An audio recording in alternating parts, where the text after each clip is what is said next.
نحمده ونصلي على رسوله الكريم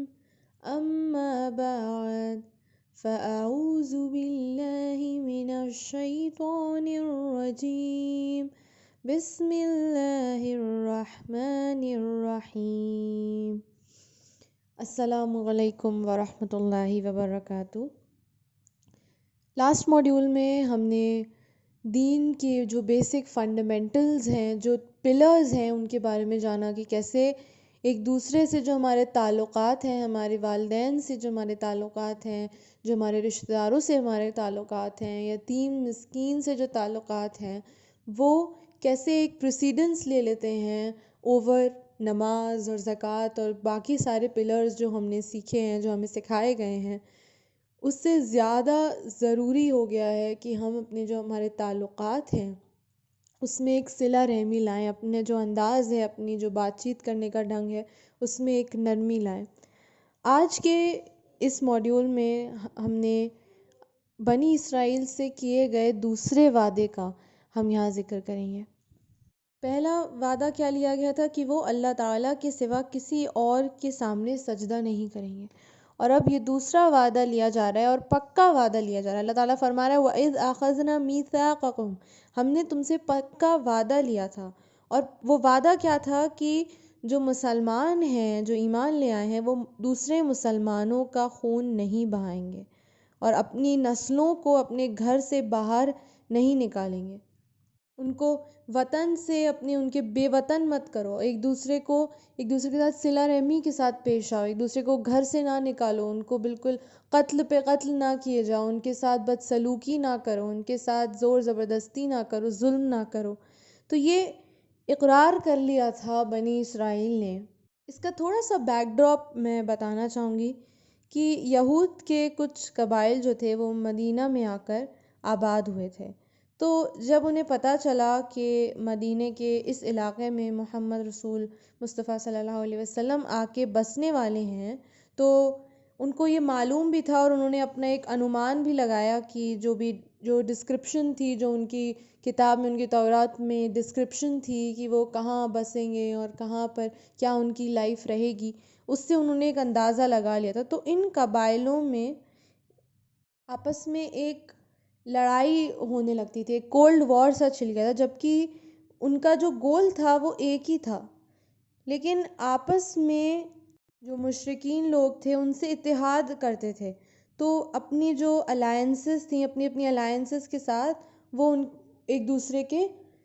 اگینسٹ ہو گئے تھے، جبکہ ان کا مقصد ایک ہی تھا. لیکن کیونکہ سب کی افیلیشنز الگ تھیں، سب کی الائنسز الگ تھیں، تو انہوں نے اور اپنے جھنڈ میں اکٹھا کر کے آپس میں ہی لڑنے لگے. جیسے آج بھی یہی ہوتا ہے نا کہ مسلمان کا سب سے بڑا دشمن بن گیا ہے، اور جو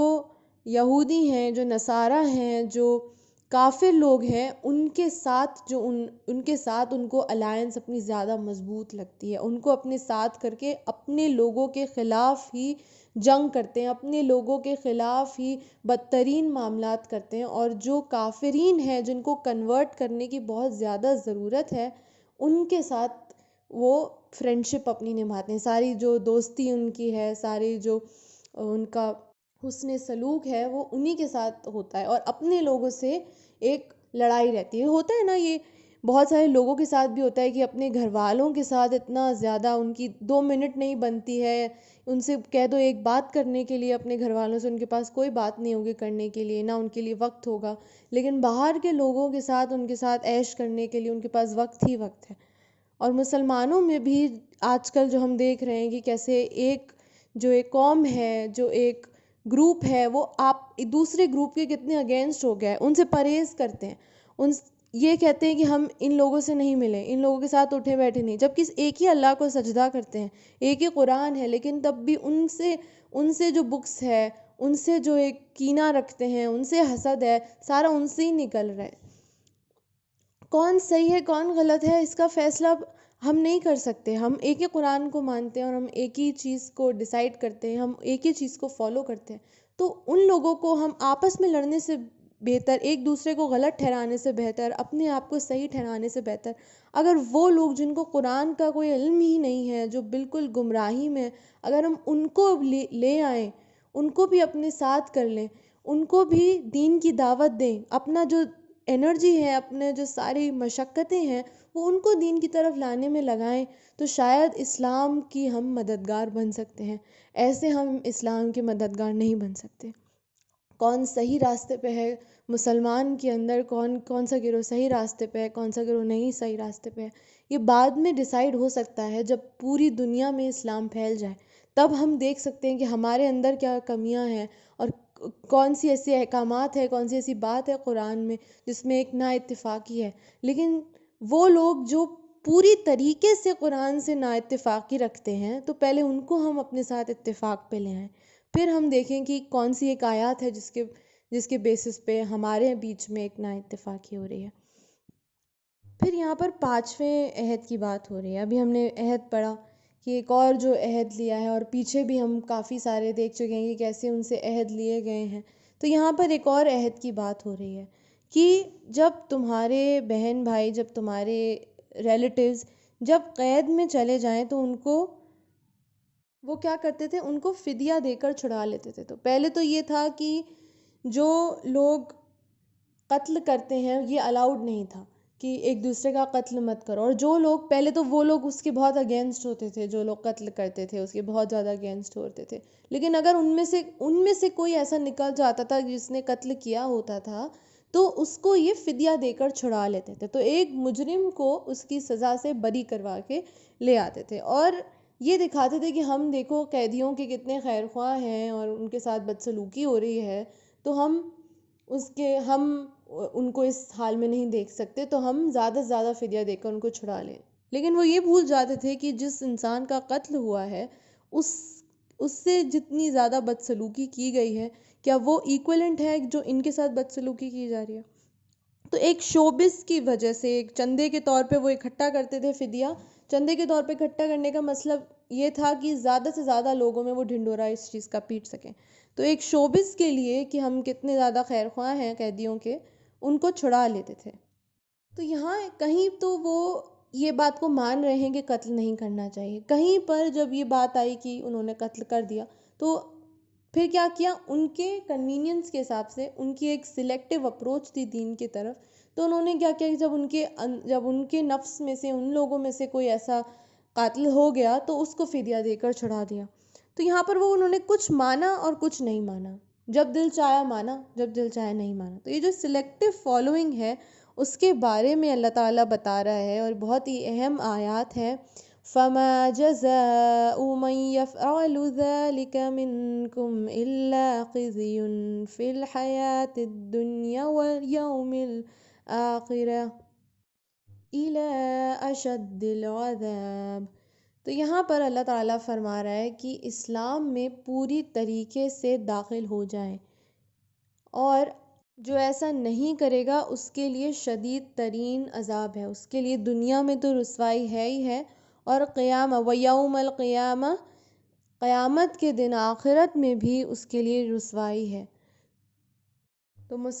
جو مسلمان کا اگر خون بہا رہا ہے تو اس کے لیے اللہ تعالیٰ نے بہت بڑا عذاب تیار کیا ہے آخرت کے لیے، اور دنیا میں بھی اگر وہ پکڑا گیا تو اس کے لیے بہت رسوائی ہے۔ تو آپ جانتے ہیں کہ قیامت کے دن خون کا فیصلہ ہونا ہی ہونا ہے، کیونکہ بہت شدید ترین گناہ ہے یہ، تو اس کا فیصلہ ہوگا۔ سب سے پہلا جو حساب لیا جائے گا، سارے حساب لینے کے بعد جو فیصلہ ہوگا، جو ایک دلیلیں اس کانٹیکسٹ میں پیش کی جائیں گی، وہ خون کی، جو جرم ہوتے ہیں تمام، اس میں سب سے پہلے خون کا فیصلہ کیا جائے گا۔ تو یہ لوگ کیا کرتے تھے کہ ظلم اور زیادتی کو کبھی تو سپورٹ کرتے تھے اور کبھی اس کے اگینسٹ ہو جاتے تھے کہ بہت زیادہ ظلم اور زیادتی ہو رہی ہے۔ تو اگرچہ ایسا ہے کہ کوئی بے قصور ہے، اس کو اندر ڈال دیا گیا ہے، اس کو لاک کر دیا گیا ہے، اس کو سزا دے دی گئی ہے، تو اس کو چھڑانا بے شک نیکی کا کام ہے، لیکن جو انسان نے خود قبولا ہوا ہے کہ وہ قاتل ہے یا جو وہ گنہگار ہے، تو اس کے لیے آپ دلیل پیش کرنا یہ بہت بڑا ظلم ہے، اس انسان کے لیے جس کے اگینسٹ اس نے یہ جو کام ہے وہ اپنا اس کو انجام دیا ہے۔ تو اگر کوئی بے قصور ہے تو اس کے لیے بے شک آپ آگے سے آگے جائیں، کیونکہ اکثر ہم نے یہ دیکھا ہے کہ زیادہ تر لوگ جو جیل میں ہوتے ہیں، جن کو جو سلاخوں کے پیچھے ہوتے ہیں، زیادہ تر لوگ اس میں سے بے قصور ہوتے ہیں، کیونکہ ایک جو بھی لوگ اس بات کی ہمت رکھتے ہیں کہ ہم کوئی آگے جا کر گناہ کریں یا قتل کریں یا چوری کریں یا روب کریں کسی کو، تو ان کی آلریڈی پیچھے سے ان کو ایک بیک اینڈ سپورٹ ملا ہوا ہوتا ہے، ان کی افیلیشنز اتنی اسٹرانگ ہوتی ہیں کہ ان کو پتہ ہوتا ہے کہ ان کا کوئی بال بھی باںکا نہیں کر سکتا۔ تو اس لیے جب وہ گناہ ہو جاتا ہے، جب وہ کیس کھل جاتا ہے، تو اس انسان کو بچانے کی کوشش کی جاتی ہے جو اصل قاتل ہے، اور وہ لوگ اندر ڈال دیے جاتے ہیں جو بے قصور ہیں، جن کا کوئی قصور نہیں، ان کو پھنسا دیا جاتا ہے۔ تو ایسے لوگوں کی بے شک مدد کرنا ایک نیکی ہے، لیکن ان لوگوں کا یہ تھا کہ جب اپنا کوئی ایسا اس جرم میں سامنے آ گیا تو اس کو پھر پروٹیکٹ کرنے کی کوشش کرتے ہیں۔ تو اس کیس میں جو ظالم کا ساتھ دے وہ بھی ظالم ہے، قرآن فرماتا ہے۔ بہرحال یہاں پر ہمیں بتایا جا رہا ہے اولئک الذین اشتروا الحیات الدنیا بالآخرہ، تو یہاں پر یہی چیز ہے کہ دنیا میں بھی ان کے لیے رسوائی ہے اور آخرت میں بھی ان کے لیے رسوائی ہے۔ کیوں؟ کیونکہ انہوں نے دنیا خرید لی آخرت کے بدلے۔ ہم نے پہلے بھی پڑھا ہے کہ یہ لوگ ایک ادنا چیز خرید لیتے ہیں ایک بڑی چیز کے بدلے، تو یہاں پر انہوں نے دنیا خرید لی آخرت کے بدلے۔ دنیا چھوٹی چیز ہے، ٹیمپرری ہے، وہ خرید لی ہے آخرت کے بدلے۔ جو انہوں نے ایک فیوچر پلاننگ ہے وہ نہیں کر کے چل رہے ہیں۔ تو ایمان کا تقاضا یہی ہے کہ جو لکھا گیا ہے وہ سب ہم مان لیں، ورنہ خدا نہ کرے ایسا ہو جائے کہ باقی بھی جو ہم نے نیکیاں کی ہیں وہ بھی سب ضائع ہو جائیں۔ تو مسلمان آج کل رسوا اسی لیے ہیں کیونکہ انہوں نے اپنے دین کا خود مذاق بنایا ہوا ہے۔ اگر وہ پوری ہر آیات کو فالو کر کے چلیں، میں مجھ سمیت اپنی جو بھی میں بات کرتی ہوں میں اپنے آپ کو انکلوڈ کر کے یہ بات کہہ رہی ہوں، مجھ سمیت یہ ہوتا ہے کہ ہم اپنی کنوینئنس کے حساب سے کچھ چیزوں کو فالو کرتے ہیں اور کچھ چیزوں کو نہیں فالو کرتے ہیں۔ تو اسی لیے مسلمان جو ہے وہ اسلام جو ہے، جو ایک مسلمانوں کی طرف لوگوں کا رویہ ہے، وہ اتنا برا اتنا خراب اس لیے ہے کیونکہ جب ہم ہی اپنی آیات پہ، ہم ہی اپنے اصول پر نہیں چلیں گے، ہم ہی اپنے آپ کو دنیا کے حساب سے ڈھانپ لیں گے، اس میں مولڈ ہو جائیں گے، تو کیسے کوئی ہمیں عزت دے گا؟ جب ہم اپنی دین کا خود مذاق بنائے ہوئے ہیں، جب ہم اس کے پروپرائٹر نہیں بن سکتے، جب ہم اس کے پائنیئر نہیں بن سکتے جو ہمارا دین کہتا ہے، ہم اس کو مشعل لے کر آگے نہیں چلنے کی ہمت رکھتے ہیں، نہ ہمارے اندر اتنی قابلیت ہے، نہ وہ جذبہ ہے، تو کیسے کوئی دوسرا ہمیں عزت کرے گا؟ تو ہم وہی کرتے ہیں جو دوسرے لوگ ہم سے کہہ رہے ہیں۔ ہمارا خود کا کوئی سٹینڈ نہیں ہے، ہمارا خود کا کوئی ایک دین نہیں ہے، ایمان نہیں ہے۔ کہتے ہیں نا اس کا کوئی دین ایمان ہے ہی نہیں، کیونکہ اپنی بات پہ کبھی اٹل رہتا ہی نہیں ہے۔ تو ہمارا کیا دین ایمان ہے، اور کیا ہمارا جو ایمان ہے جس کو ہم اپنا ایمان سمجھتے ہیں، کیا وہ سچ میں ہمارا دین ہے، کیا وہ سچ میں ہمارا ایمان ہے؟ یہ بات سوچنے کی بہت زیادہ ضرورت ہے۔